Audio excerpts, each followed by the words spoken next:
এরপরে অ্যান্টনরা তানিয়াকে নিয়ে তাদের বাড়িতে চলে আসে। এখানে দেখা যায় অ্যান্টন ছিল খুবই বড় লোক, তার বাড়িটাও অনেক বড়। এখানে তানিয়া যখন বাড়িতে ঢুকছে তখন দেখা যায় দূরের থেকে কেউ একজন তানিয়ার উপরে নজর রাখছে, কিন্তু কে রাখছে সেটা আবার দেখা যায় না।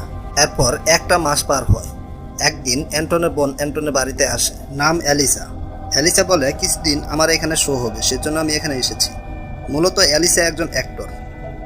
যাই হোক, এরপরে দেখা যায় অ্যালিসা আস্তে আস্তে তানিয়ার ঘরে যায়, তানিয়ার সাথে কথা বলার চেষ্টা করে, কিন্তু তানিয়া তো কারোর সাথে কথা বলে না। আর তখনই সেখানে সিস্কা চলে আসে। সিস্কা এসেই অ্যালিসাকে বলে তুমি গিয়ে শুয়ে পড়ো। তবে ঘর থেকে বের হওয়ার আগে অ্যালিসাকে বলে এখনই কিছুদিন হয়েছে আমরা তানিয়াকে অ্যাডপ্ট নিয়েছি, সেজন্য তানিয়া কারোর সাথে বেশি একটা কথা বলে না। পরের দিন সকালে অ্যালিসাকে দেখা যায় গার্ডেনের ভিতরে তার অ্যাক্টিং এর প্র্যাকটিস করছে। সেখানে একটা ছেলে আসে, নাম তার অলি। অলি এসে বলে আপনার অ্যাক্টিং বেশি একটা ভালো না, তাছাড়া আপনার এক্সপ্রেশনের সাথে আপনার অ্যাক্টিংও মিলছে না।